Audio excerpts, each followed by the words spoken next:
Greetings, everybody. Keith here. Hoping everybody's having a good day, enjoying life, living life, loving life. Want to remind everybody, hit that like, share, and subscribe button. There's a PayPal button for anybody that wants to share some love. Every little bit is appreciated. The StreamYard link is down there for anybody that wants to join the panel as well. We've got John with us. How you doing tonight, John? We're doing good, Keith. Good, good. Always good to hear that. We're just reading a book about Iowa. Oh yeah, About the hog industry and the Hansen family. Pretty good. Yep. Big in the hog industry. That's one of the major events that happened in the 70s when these industrial farmers took over. And they also took over the hog lots, the cattle lots, the feed lots, all of those, and just we have enormous preparation lots now for the slaughter industry. It's all amazing how they incorporate everything into our life in every aspect by taking over it, and it's all done by the financial industry. You know, that was that mortgage shit, farm mortgage shit in the 70s that happened. Yep, barons. They are. So tonight we're going to talk about beating cancer. As most people know, I've got lung cancer. Still not gone yet. Still there. Still going through immunotherapies and doing my regular regime of various different things. And one of the things we've been talking about lately is cell salts, if you've seen the two previous videos about cell salts. Now, one of the things that I mentioned in my regime of this cancer remedy stuff is fenbendazole and ivermectin. Now, most of us know that that's a dog dewormer that you can get through veterinarians. And before we go any further, I do want to make sure that everybody understands the banner below that says fair use. All clips are used for fair use, commentary, criticism, and educational purposes. See Zada versus Klein equals 3 LLC versus Dukin Media Inc. So everything we're doing here is a matter of research. Like I tell people, don't believe me, don't believe the neighbor, don't believe your government, and for crying out loud, don't believe your mother. Do your research so you know. So we're doing some research here so we can express our research so others can enforce their right to know. In that, as we continue on with the discussion, fenbendazole is just one form of a group of medicines in a dazole category. That's why we're talking about dazole, antihelminthic, and salts. So we're going to get started with the fenbendazole is what we've mentioned before. And this guy here that we're going to review a video of talks about mendazole. Now, mendazole has been discontinued, and now they use albendazole. So we're going to take a look at this stuff, see what the differences are, and see if we can discern for ourselves what is true and accurate. Hello everyone. Right, okay. We do this video on how to beat cancer using a drug called mendazole. Okay, mendazole is a drug used for kids when they get worms. So 12 years ago, diagnosed with C.O.W.A.R.D.S, it's a bone cancer in the right hip. I was limping in work, I was in a lot of pain. My friend made me go home from London, go and sort myself out. Went to the doctors, went to hospital, got diagnosed with cancer in the right hip. I had a tumour the size of a small orange, he said, in my right hip, in the bulging. Okay, so he said you need 7 months of chemotherapy, and we're going to give you. So basically, he went through and found out he had cancer on his left hip or something, and it was a bulging, cancerous tumor. A hip and partial transplant. Cut the tumour out, give you a hip and partial pelvis transplant. So that's 3.5 months of chemotherapy. And it was in the hip area, and they're talking about removing part of the hip and the pelvis to get it out. In Christie's in Manchester. Halfway through the 7 months, they had an operation. They cut out my hip, pelvis, cut out the cancer, cut out the tumour. Told me that the cancer was still spreading and that the chemotherapy wasn't working. And now it was up to me whether I wanted to finish off the course of chemo or not, because it wasn't working. But it might help if I carried on. So I thought, well, I'm halfway through it. So at the beginning, he went through chemo and radiation, and it wasn't doing any good. He's halfway through when he finds out it's not doing any good. So he's going to do some figuring here. I'm about to finish off. So I finished off 7 months chemo on Christie's in Manchester. Made me very ill. Fucking hell. I lost so much weight. Went down to 10 stone. Lost all my hair.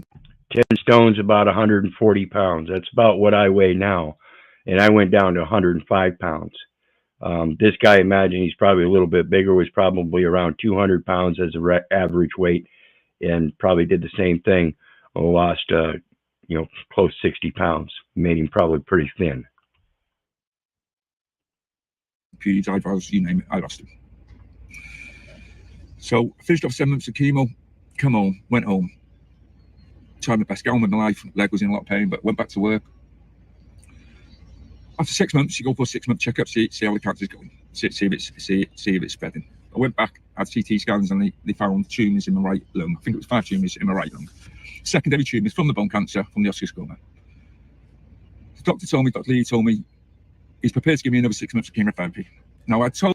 So he found out his cancer is spreading, and the doctor was prepared to give him another 6 months of chemotherapy to try to help him out. I told Dr. Lee when I was in Christie's, helping through the chemotherapy, I'd never go and have it again, ever. If the cancer come back, I wasn't going to have the chemotherapy again. So he said, he was with the Macmillan nurse, he says, right, Shane, we can give you 6 months of chemotherapy. I said to the doctor, I don't want the chemotherapy. And he says, I knew you'd say that, Shane. That's right, I've got the Macmillan nurse here. And I told her you were going to refuse chemotherapy. I said, right, okay. So what happens now to him? And he says, right, it'll take 12 months to spread through your body and get to your brain. Can't remember what order he said, kidneys, lung, liver, kidneys, whatever.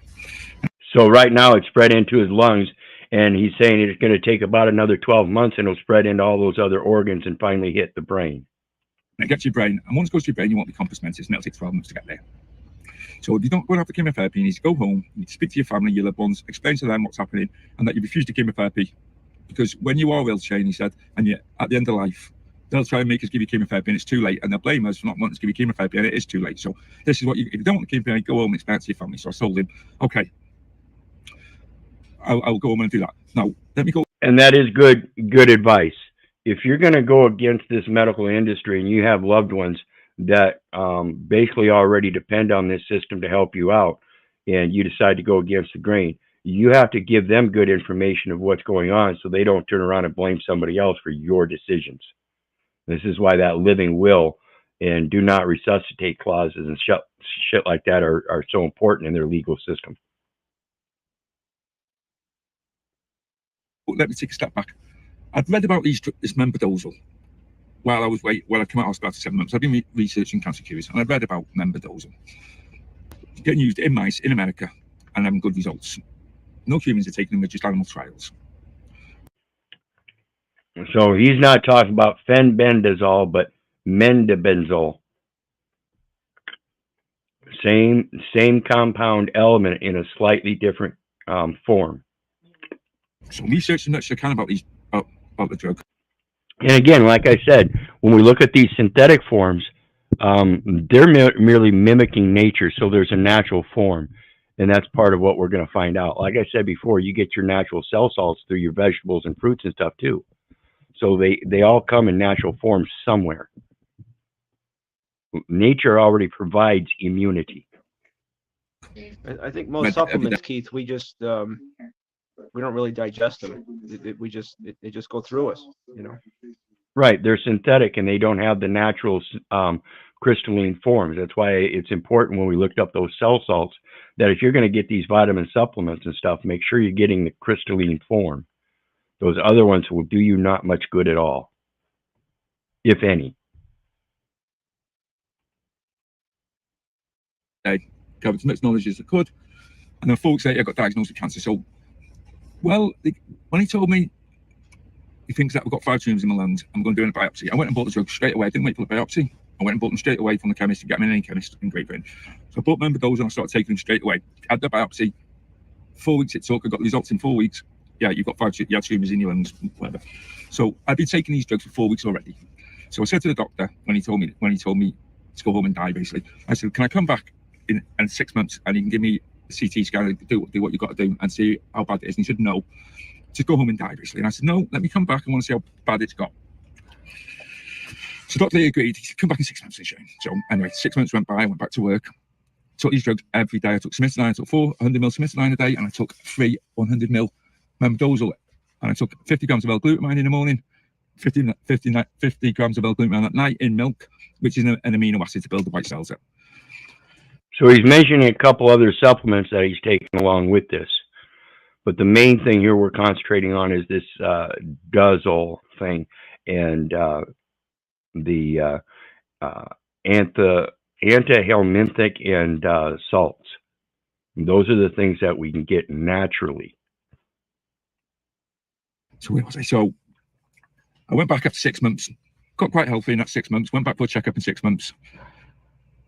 And where I'm going there, I'm expecting it to have spread by now, but hoping it hasn't. So I went back in 6 months. He does another CT scan, MRI scan, sits me down, tells me that the tumours have stayed the same size and there's no growth. Yes, very cheap.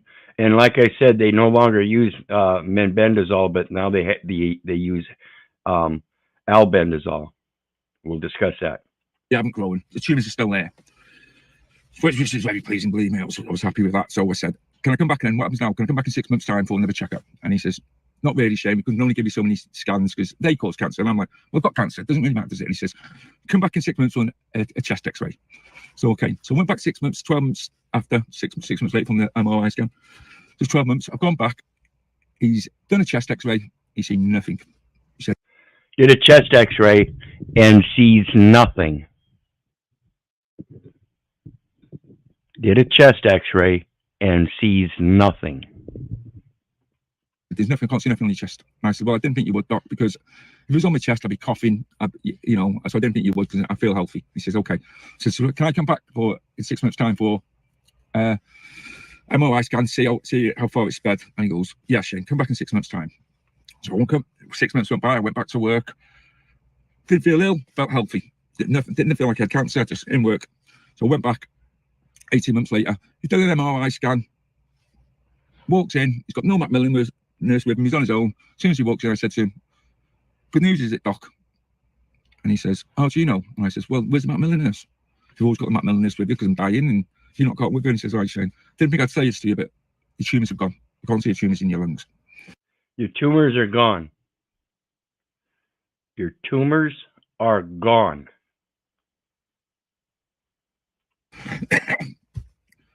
I said, "Oh, brilliant news. What happens next? What happens now? I'll come back and say." So we see this isn't a matter of a medical study except by this man himself. He did his own medical study. He took his health in his own hands and had faith somewhere that something natural would help him better than, or something more natural would help him better than the chemo and radiation. 6 months' time. And he goes, "Okay, Shane, come back in 6 months' time." Went back 6 months' time, had a chest X-ray.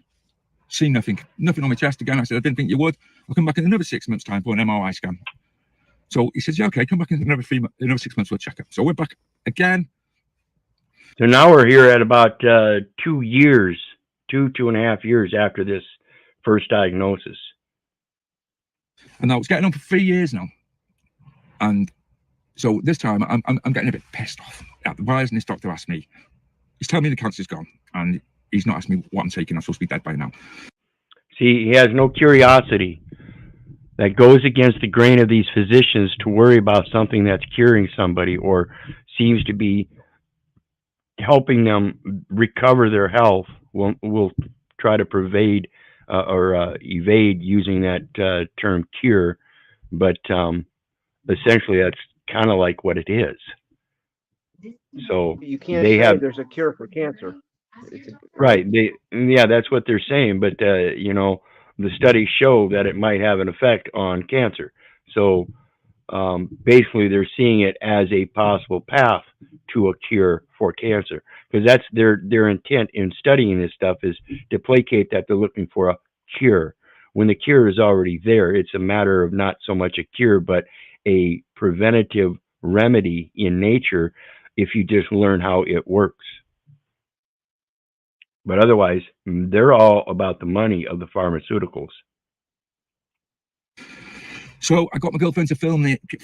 I said, "Today, when we go in and see the doctor, and he tells me the cancer's gone, and he doesn't ask me why, doesn't ask me what drugs I'm taking, I'm going to say to him, why haven't you asked me what drugs I'm taking? Because you told me I'd be dead by now." So we went in. She's filmed him. Didn't tell him I was filming him. Might be a bit suspect that. But it's my prerogative. He works for me. He's my doctor. But I wanted proof that my story's true. That, you know, it's a at the time when it's happening, it's all a bit strange. But so I wanted proof. I wanted to have proof for what he's saying to me, doctor. So anyway, filmed him. Went in, sit down with it. He comes in, he sits down and says to me, "Right, Shane, still no cancer. You're out of the woods now. Cancer doesn't come back from nowhere once it's gone. It's gone. You've got the same chance as everyone else now is getting cancer." So when he finished telling me all this, I said to him, "Okay."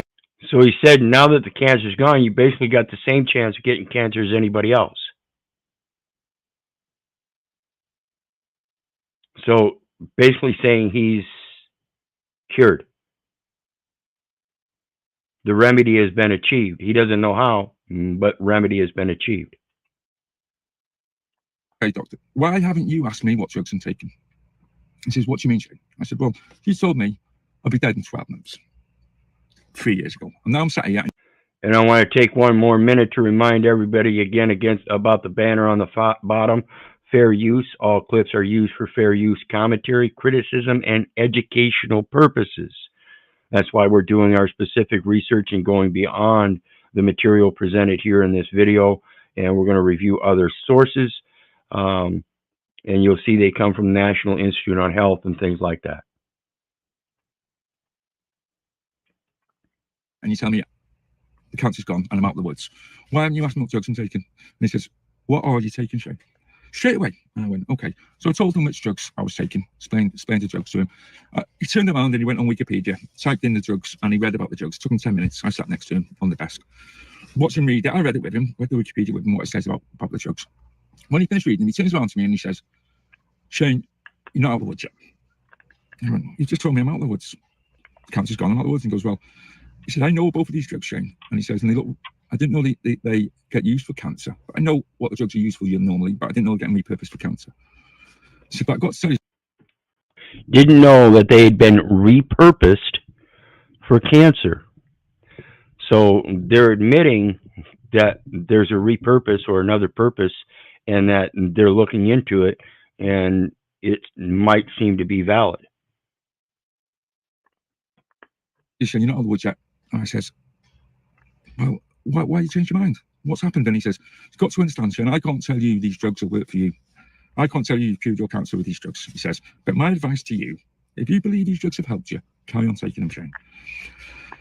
Set me back a bit. That I was like, how do you take that? So anyway, I left the doctors, went home that night, thought about it, sat there thinking about it. I think likely those doctors have taken some kind of oath that says they can't support or advertise something outside of their medical industry. That would kind of like be trading with the enemy, in a sense. Kind of like a non-disclosure. So I went back online. It's been 4 years now since I got diagnosed with cancer, and I've been through all the treatment and what have you. So I researched dazole, cancer, and trials come up, human trials, that are getting started all over the world. So they've got dazole, human trials all over the world. So again, there's definitive evidence that they've done this, and you don't have to believe me, and I'm asking you not to. Don't believe the neighbor. Don't believe the government. For crying out loud, don't believe your mother. Do your research so you know. Just search up dazole research worldwide. gone on from animal trials to human trials. So I got a few links. I think it was 10 links of human trials, and I emailed Dr. Lee. Nice email. "Hi, doctor, can you please look at these trials that are going on around the world using dazole to fight cancer? I don't want you thinking I'm some crazy madman who's just taking drugs that aren't used for cancer. These are now getting used for cancer. Can you please have a look at these drugs?" 24 hours later, he emails me back. "Hi, Shane." Still got the email from me. "Hi, Shane. Thanks for your email. I spent the last 24 hours researching these drugs. I've got to say they look very, very promising. But also I have to say, until we get the trial results in 10 years' time, I can't say these drugs have worked for you, Shane." Until we have a trial period or trial results in a 10-year period of time, they can't say anything. Again, it sounds like a non-disclosure agreement to allow clinical trials and medical trials to occur so they can be sure. You know, it's kind of like a insurance. It's part of the insurance scheme. It's already there. As I told you in the office, if you feel they have helped and they've worked, you carry on taking them. Which I thought was a reasonable response to when I thought about it. I thought, well, can't tell me they've worked for me, can he? Because he's a doctor, but also he's not telling me not to take them. So, but fair enough. Left it at that anyway. That was, I said, a long time ago now. So going back to work, everything's good. Didn't go for a checkup for 4 or 5 years. Went back a few years ago. Cancer all gone. Still all gone now. I did go anonymous when all this happened. I wrote a blog straight away what I was doing and what happened, and I went anonymous. Didn't want anyone to know who it was, because one of the main reasons was I thought if you've got a cure for cancer, people that be there, pharmaceutical companies, people that will lose millions of pounds if they had a cure for cancer tomorrow. And if you're pushing a cure and it is a cure, they're definitely never getting rid of you. Nothing. If you're costing them billions of pounds. So I didn't want to risk that. I didn't want the attention. So it's basically just doing it on your own, under the cover of your own health choices, of course, and just putting it out silently in a manner, speaking about your firsthand experiences to small groups of people. I don't know how many subs this guy's got. This is Shane Clark. He's got 2.51 thousand subs. This was put out a month ago. Shane Clark beating cancer using mebendazole worming tablets.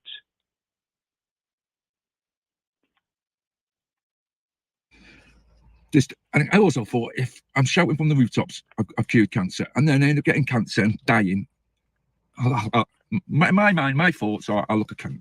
I know I'm dead, but I'll look at cancer. So I didn't want to push it. I didn't want to put my name to it. Anyway, so I went anonymous, wrote a blog. People contact me from all over the world. I replied to plenty of emails about the drug, 5-6 years, anonymous. And then a gentleman called Joe Tippins. Now, if you go on YouTube and you put Joe Tippins in.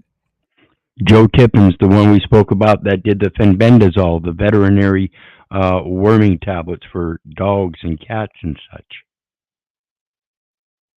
It's a 70-year-old gentleman in America who used a drug called fenbendazole in 2017. He had brain cancer and he used fenbendazole, not membendazole, fenbendazole. Now, fenbendazole. Brain cancer.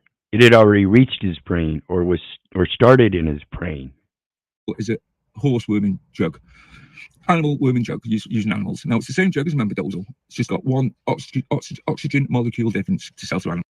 One oxygen molecule difference than the other. This is the difference in the albendazole as well. There's just like 1 or 2 molecular differences.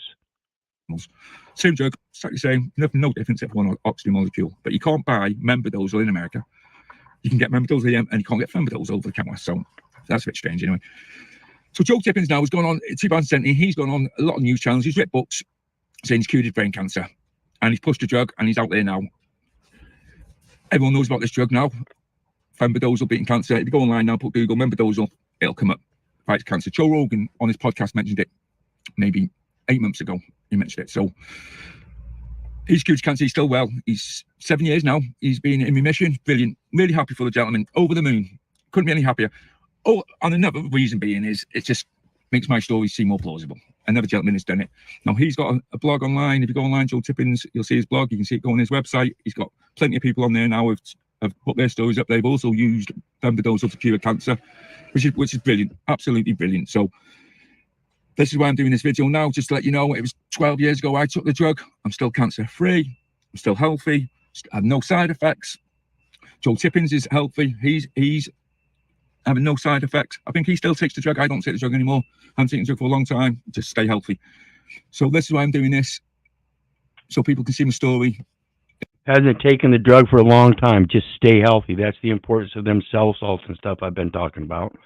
And as we know, it's a matter of knowing what your body is going through, being able to read it through its symptoms and stuff, and being able to take specific cell salts to put that back in balance. You don't literally have to take each cell salt every day, as long as you've got a good qualifying diet. You use those cell salts as a supplement in case you run across symptoms, that you can then put that. That's why it's important to understand what each of those cell salts does and how to read those symptoms accordingly. So again, it's a matter of not having to use it as a lifetime regimen, but know how to incorporate when you need it by reading your body, by understanding your body. Know thyself, heal thyself. Feel free to ask me any questions in the comments below. Please share this video. If it helps someone, give some hope if you've got cancer. Absolutely. Absolutely. What do you think, John? I think a lot of cancer research focused on chemo and, surgery and other drugs in the last 70, 80 years, not natural cures, because they can't make money off of that, Absolutely, and that's why it's nice to have this converge together from the veterinary industry. I'm sure somebody came across it somehow, realizing that none of the dogs that were taking those dewormers were getting cancer or something. I'm not sure, but somewhere along the line, somebody with the thought in mind was able to make some connections, and that's the natural instinct and intuitiveness that I'm always talking about. We have to understand how to observe nature and see what other creatures are doing and responding to in that environment. So when we create things like this and start giving them to our animals and pets, we need to keep an eye on them and see those differences as well. It's nice to see that the veterinary industry and human medical industry has a tie together in showing that all creatures are of a similar existence of some sort. And like I said, a lot of these cell salts and stuff we can get through the fruits and veggies. So it even encompasses the things that we eat that are not of the flesh. The next thing I've got, I don't know where that came from. There we go. Like I said, you've got Fenben is what they call it, 444 milligram, 120 count purity, 99%. This doesn't have any kind of fillers or anything like that. So this is going to be a little bit more expensive than what the guy mentioned down in the chat earlier, $20 USD. Yes, I agree you can get that. Those are for like the 22 milligram 50 count bottles, and they have maybe a 70% purity with all kinds of fillers. This one here, a little bit more potent as its purity goes, and it says contains only pure fenbendazole, no fillers. Our products contain no fillers, with the only ingredient being pure fenbendazole, and the capsule shells being plant-based and vegan. So viable still. Like I said, fenbendazole was the first one. That's what he mentioned in there. Was menbendazole for him, and then Joe Tippin with fenbendazole. And like I said, we're going to read with albendazole here in a bit. And so you just look it up, Fenben, and it'll tell you all about it. Got a whole page on Wikipedia, National Institutes of Health. Fenbendazole acts as a moderate microtubule destabilizing agent and causes cancer cell death by modulating multiple cellular pathways. This is from the National Institute of Health. This is not an opinion. This is a statement in the public domain. And it says, fenbendazole acts as a moderate microtubule destabilizing agent and causes cancer and cell death by modulating multiple cellular pathways.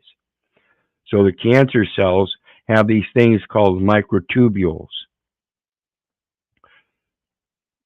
and it disrupts them and destabilizes them so they can't take in sugar. Well, that's the killer, the glucose. Yep. And I forgot to change my page. Fenbendazole on Wikipedia. Just put in Fenben. and all kinds of stuff comes up, and it says, what does fenbendazole do to humans? Inhibit cancer cell growth. This again is from healthline.com.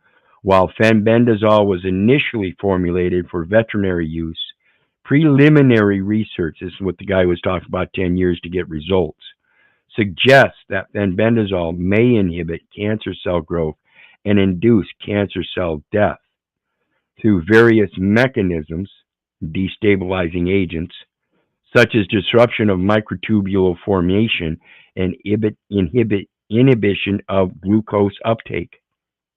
Glucose, that's sugar. Blocks the cancer cells from feeding on sugar. So you can still have sugar in your body, but the cancer cells can't. It blocks those microtubular things by destabilizing them. It has an attack directive, not against the actual cells, but anything foreign or corrupt. Things would destabilize cells. It attacks those cells that are destabilized and then destroys them. How quick, leaving the body with good cellular instructions throughout the rest of the body. How quickly does fenbendazole work for cancer? That's a direct question saying it works for cancer. So let's read that. We first observed that treatment of fenbendazole to colon cancer cells induced apoptosis within 24 hours, which was extended for a long term. We revealed that fenbendazole markedly suppressed proliferation rate via cell cycle arrest. It's stopping the cell cycles. It's arresting them.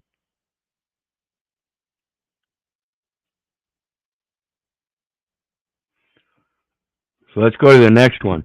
This is where we're going to talk about albendazole. And I put a question, how does albendazole interact with sugar? National Health Institute.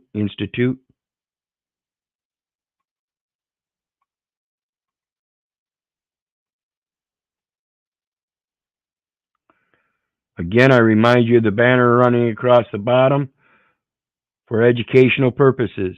Our continuing education activity here is to read again in the public domain by the National Library of Medicine, National Center for Biotechnology Information, National Institute on Health. Albendazole is an FDA-approved medication for treating a variety of parasitic worm infections. Albendazole is an antihelminthic medication with numerous indications such as cystic hydatid disease of the liver, lung, and peritoneum resulting from the larval form of the dog tapeworm. Even though they call it a dog tapeworm, does not mean that only dogs can get it. Oops, why are we not sharing? What happened here? My apologies, folks. I'll get better at this. Echinococcus granulosus is the name, evidently. Albendazole also has approval for treating parenchymal neurocysticercosis, secondary to active lesions caused by infection with larval forms of the pork tapeworm Tinea solium. This activity will discuss the role of interprofessional team in the use of this medication.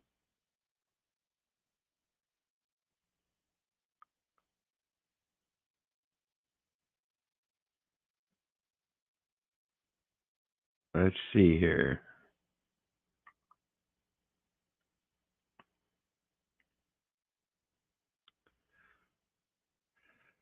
Albendazole has also been the topic of recent investigations as a potential anti-cancer agent due to its limited toxicity to normal cells, but high toxicity to both tumor and parasitic cells. So what it's doing, again, like I said, it's got a directive in there somewhere to search out the cells that are not healthy. to remove them, to deconstruct them and remove them from the body. Yes. Greetings, Peaceful Journey. Absolutely correct. Mushrooms, all kinds of different things in nature provide a remedial intercourse of preventive maintenance. So you don't have to worry about this stuff so much. So when we learn about that dietary process and the roots of where we're going to get all those salts and things that keep the body cells healthy, the better we'll be able to create our own menus accordingly, be able to adjust them accordingly. Recent studies have created nano formulations of albendazole and conjugated the drug to nano carriers to improve solubility and increase drug delivery to tumor cells.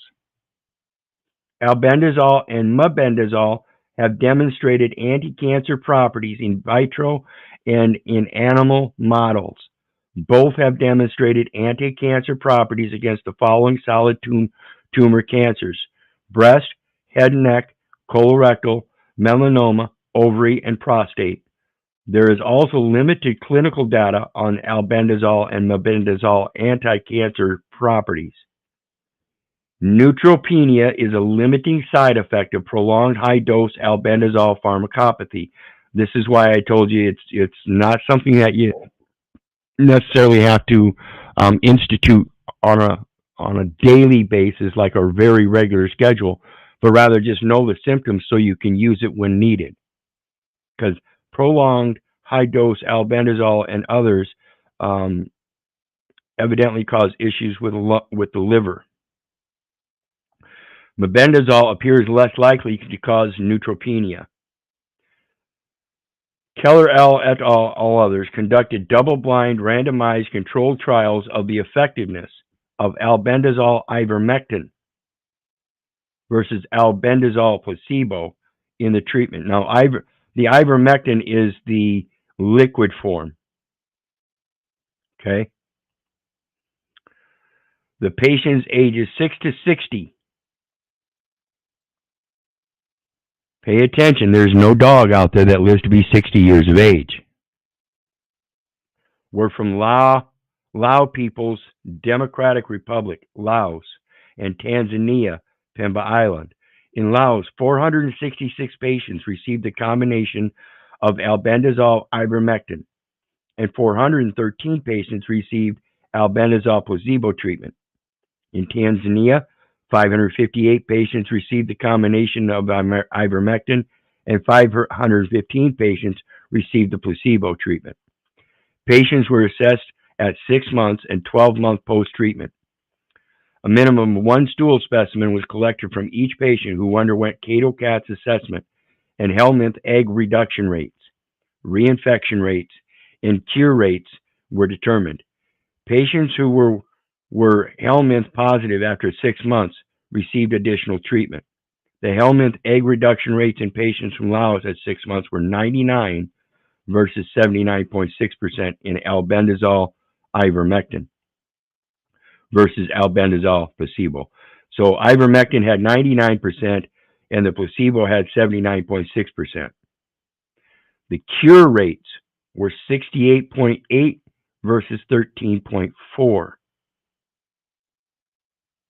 The Helminth egg reduction rates in patients from Tanzania at 6 months were 89 versus 21.2. The cure rate was 17.8 versus 1.4. The reinfection rate was 10% in Laos and 100% in Tanzania at 12 months for albendazole placebo cohort.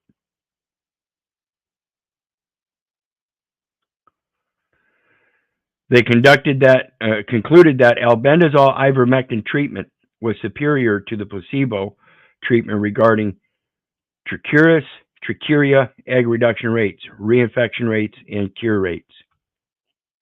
I would imagine you could probably carry those kind of figures over to to the realization of cancer. Albendazole is contraindicated in patients with a history of hypersensitivity to albendazole, benzimidols, or any component of the formulation. So there are certain people that don't handle the dazoles very well. Clinicians should use the drug with caution in patients with active liver disease or dysfunction because the liver metabolizes the drug via the CYP450 system, whatever that is.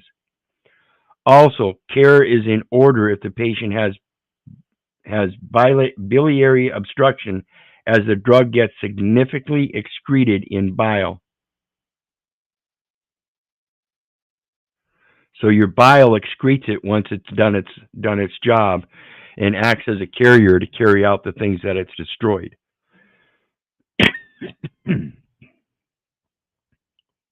What do you think so far, John? Is this making sense? That's a pretty high rate. I'm impressed. I mean, you don't see those numbers anywhere. And I'm wondering, like I said, other things that I'm using in my regime, like the colloidal silver, the DMSO, the hydrogen peroxide lung infusions, the apricot kernel kernel extract, various different things, chaga mushroom, all these different things. Do they independently have these kind of effects? Or, like I said, I don't really want to do the fenbendazole every damn day the rest of my life, but I'm sure there are other components in our diets that we can use to help inhibit these various different cancer growths, worms and such like that, bacteria, viruses. And again, it all goes back to, like I was saying, the cell salts in the body, with our waters being alchemical, or our bodies being alchemical and electrical in that sense. The frequencies, everything. It's a matter of learning the critical structures that were built as already, and not letting them being destroyed, but not paying attention to them. That was my whole problem. I didn't pay attention to my diet because I was distracted by everything else in my life. Took upon the convenience of processed foods, and of course the cigarettes didn't help. Finding out that the pyrines that they put in tobacco is what actually makes them addictive, I guess, according to my research, just my opinion or belief upon my research so far, as well as sugar is added to tobacco, again, according to my research. And when you burn sugar while you're inhaling it, it seriously causes problems with your lungs. So again, that sugar is a problem when it relates to cancer in any form, and they know this. And so, it might be, part of that experiment to find out what does cause cancer and how to cure it. Yeah, when the Cigarette. cells multiply, they secrete acid, and that acid goes right through the liver, which then creates glucose, and that fuels more cancer. And it also disrupts the they call it structured water heat. Yep, H3O2 and H2O. Yeah, and that disrupts the charge of around the cells. Yeah, it has to do with the oxidation and apophagy, or whatever it's called. The actual, like I say, with magnesium, you want to make sure you take folic acid with it because it's a activator. And that's the same thing with your liver. Your liver has certain activators to get rid of the acids. A very good point. The next one is the albendazole as an antihelminthic drug in benzimidazole group, according to the B.C.S. Biopharmaceutics classification system, with low solubility and high permeability. In other words, it takes very little to dissolve, and the body readily accepts it. Okay? Albendazole is a class 2 safe and effective antihelminthic drug.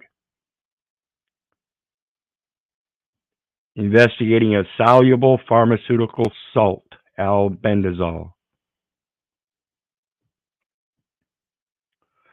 Albendazole is an effective antihelminthic drug which has an unpredictable therapeutic response due to its low solubility in biological fluids that limits its oral absorption. That's why I said that one, the ivermectin, it's a liquid. It's just easier to give it to you in a liquid. In an attempt to improve solubility, albendazole hydrochloride, a soluble pharmaceutical salt, was obtained and characterized by X-ray diffraction together with magic angle spinning solid state nuclear magnetic resonance spectroscopy. That's what this is. Showing you the crystalline form as a solid state. They add something that creates it, that allows it to have a solid state. Solid crystal versus liquid crystal. Again, sometimes your synthetics, they're not solid crystals and they're not liquid crystals. They're synthetics. Was obtained and characterized by X-ray, Raymond and Fourier transform infrared spectroscopies, thermal analysis, energy dispersive X-ray spectroscopy, and scanning electron microscopy. These studies revealed that the crystalline habit, in other words, the character trait of the crystalline character trait of albendazole hydrochloride is different from that of the albendazole solid forms previously reported. The full structure was elucidated by performing single crystal X-ray diffraction. The characterization studies showed the participation of the carbamate moiety in the salt formation. In addition, the solubility study showed a significant increase in the solubility with respect to forms 1 and 2 of albendazole. In conclusion, our results indicate that albendazole hydrochloride can be an auspicious salt to be used as a new product in an attempt to counteract unfavorable pharmaceutical properties. Interesting. So it's like that magnesium and folic binders. The salt is allowing it to be carried into your body, maybe. I don't know. I'm not quite sure. The next one I've got, this is another one. It's rather long, but we're just going to read a couple parts here. It's the antihelminthic drugs as emerging immune modulators in cancer. And again, this is from the National Library of Medicine, from the National Health Institute, through the National Center for Biotechnology Information. They're putting it out for us to observe. I'm hoping I'm interpreting it correctly and in voicing my freedom of expression, and I hope everybody else understands their right to know. Despite recent advances in treatment approaches, cancer is still one of the leading causes of death worldwide. Restoration of tumor immune surveillance represents a valid strategy to overcome the acquired resistance and cytotoxicity of conventional therapies in oncology and immunotherapeutic drugs, such as immune checkpoint inhibitors and immunogenic cell death inducers. Cell death inducers, that's what we're dealing with, and has substantially progressed the treatment of several malignancies and improved the clinical management of advanced disease. So again, it's the cell death inducers that are seeking out the bad cells, not the good ones, the ones that are already out of shape and not in conformity with the rules of the body. Unfortunately, because of tumor intrinsic and or extrinsic mechanisms for escaping immune surveillance, only a fraction of patients clinically respond to and benefit from cancer immunotherapy. Accumulating evidence derived from studies of drug repositioning, that is, the strategy to identify new uses for approved or investigational drugs that are outside the scope of the original medical indication. In other words, like I said, they're using them. They originally came in the scope of deworming, and now they're using them outside of the scope of the original medical indication of worms and applying them for cancers. Has suggested that some antihelminthic drugs, in addition to their anti-neoplastic effects, assert important immunomodulatory actions on specific subsets of immune cell and related pathways.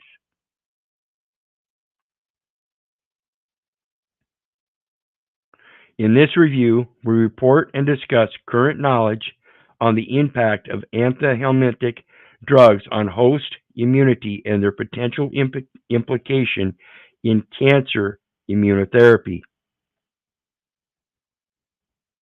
And I'm just going to read this. Where is it? Currently, solid cancer therapy is focused on surgical removal. That's what that guy was talking about. They were wanting to take out part of his hip and his pelvis bone to get at it. Although this option is usually only available at the early stages of cancer development. In later stages, when metastases are detected, in other words, it starts spreading to other parts of the body and starts eating into your bones and stuff, chemotherapy is the preferred treatment. Unfortunately, a significant number of patients can experience resistance to cancer drugs because they're synthetic. They go in and they attack not just the bad cells, but every cell in your body, and with an instruction to rebuild itself, not to carry out the bad stuff only. So your body takes on this stem cell pathway and gets an amped up urge to rebuild through the stem cells and depletes its body supply of stem cells. Either at the beginning or during the course of treatment, which eventually results in therapy failure. These issues require other therapeutic options and are forcing researchers to seek new chemicals.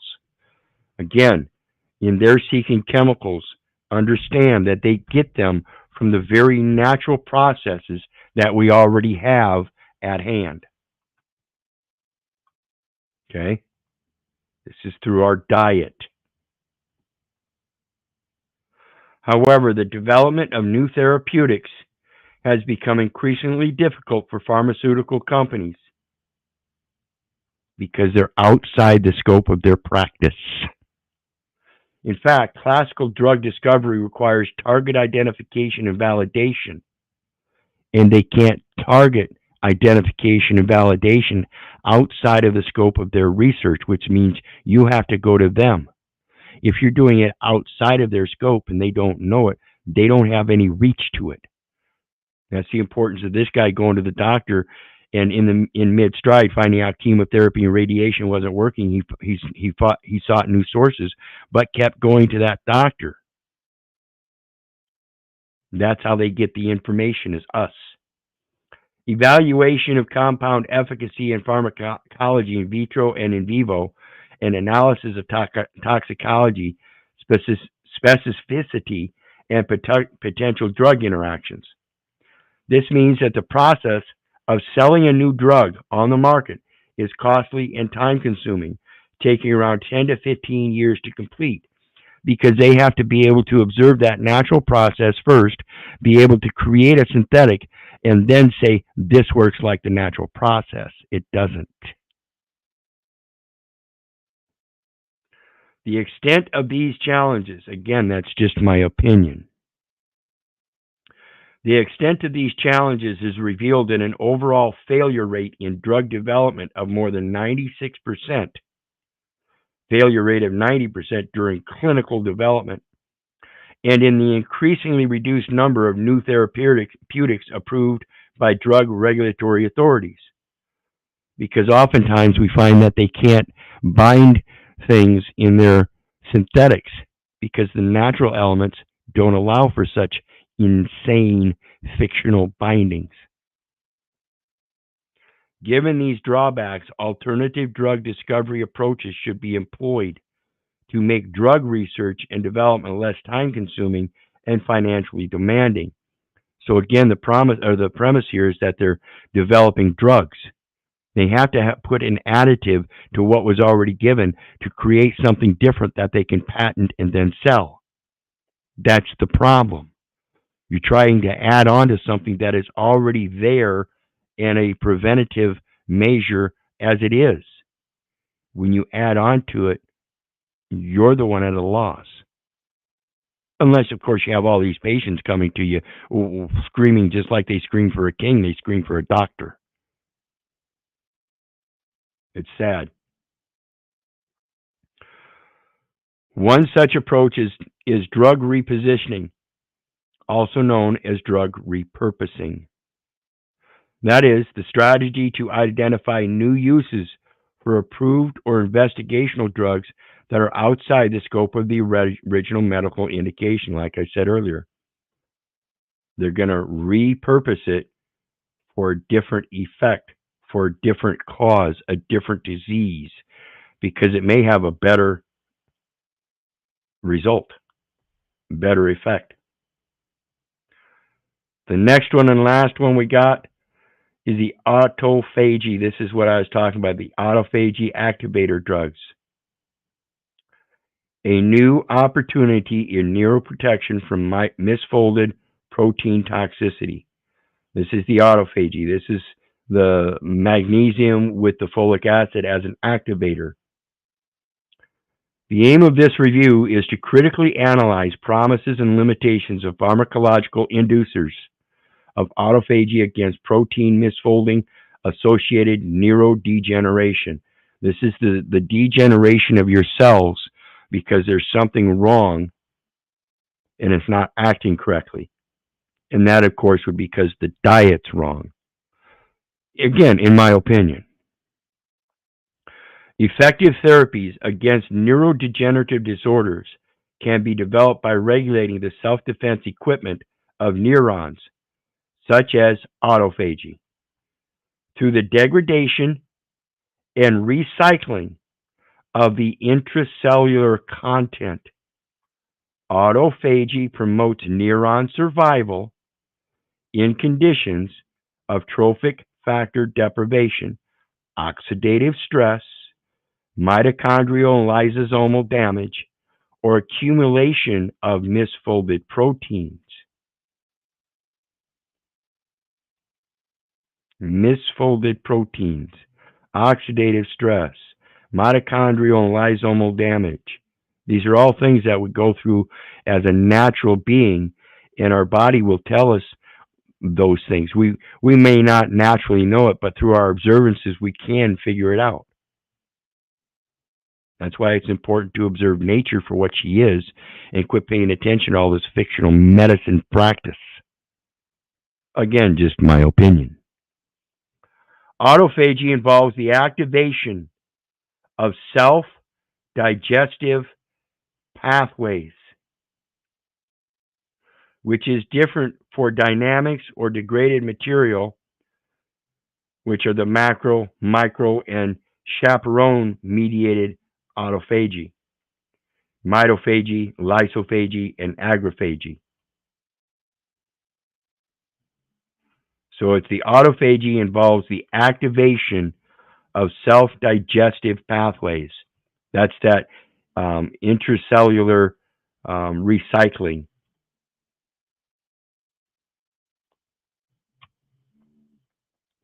All neurodegenerative disorders share common pathogenic mechanisms, including the impairment of autophagic flux, which causes the inability to remove the neurotoxic oligomers of misfolded proteins.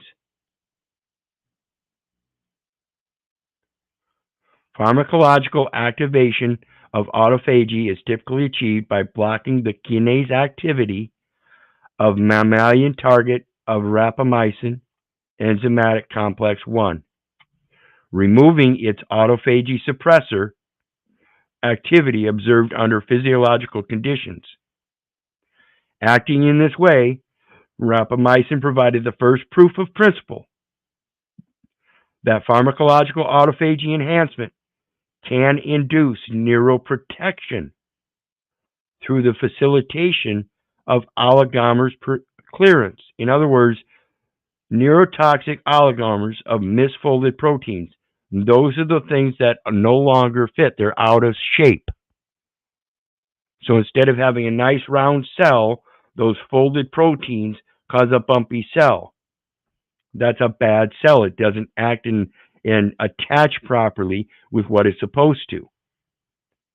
So it's going to have, let's see here, a clearance of it. It's the albendazole that's going to go in, deconstruct it, and clear it out. It's going to recognize it as a bad cell, tear it apart, and remove it. That's my comprehension of what we're reading here today. The demand for effective disease-modifying strategies against neurodegenerative disorders is currently stimulating the development of a wide number of novel molecules, as well as the reevaluation of old drugs for their pro-autophagic potential. In other words, their ability to use their natural instructions that they've already been created to go in and do a specific job. It's like the mushrooms. There are certain mushrooms that it seems their specific job is to open up certain pathways in the pineal gland for excited thought and conception of what we observe in the darkness, in our imagination. It opens a door of manifestation, it seems. Gives us these wild and crazy ideas that we would have never thought of before. What do you think, John? Am I off? Am I discerning that right? Do you have any questions? Anybody? No, I'll just say that the whole system started going in reverse in 1914 when the RX symbol came in. I don't know if you know what that is. There's two poisonous snakes wrapped around a staff, and the R means retrograde. So they're telling you that they're switching the natural system that we had before that. They're going to throw it in reverse. So that's a little history for you. Absolutely. And they're using you as an investment. Look at your prescription. Next time you go to the store and you get a prescription, they put it in that bag and they put that receipt on there and they fold it over and they staple it shut for you, hand it to you. Look at the top of that paperwork that they staple to your medication bag, and you'll see that they use the first four letters of your last name in all uppercase in a yellow highlighted square or block. And before we continue on, I will remind everybody once again, the banner scrolling across the bottom, fair use. All clips are used for fair use commentary, criticism, and educational purposes. So please, like I said, I invite criticism. If I'm wrong, then I admit that I'm wrong. But I'm only posing an opinion here. And if you have an opposition or an opposing dynamic that would clarify things more clearly, please do so. All right. Anything else you got, John? No, I'm good. Good show. Thank you. Thank you. So in the meantime, again, you guys know me. I'm only trying to put out and express what I'm observing through my interpretation. And I think my interpretations are not too far off anyway. They may be a little off, but I don't think they're too far off. And in that, I'm certainly no medical professional. I'm certainly no legal professional. I'm certainly no legal or no profession of anything but of the truth. And in that, again, if I'm wrong and you find something more clarifying or more exact or can pinpoint where I'm definitely wrong in something, please do so. And in the meantime, you guys know me. I love you, but I don't give a rat's ass whether you love me back. Let's say I don't care if you don't love me. I don't care if you don't respect me. That's on you. So may God bless you and have a good night. We'll see you next time. Bye now.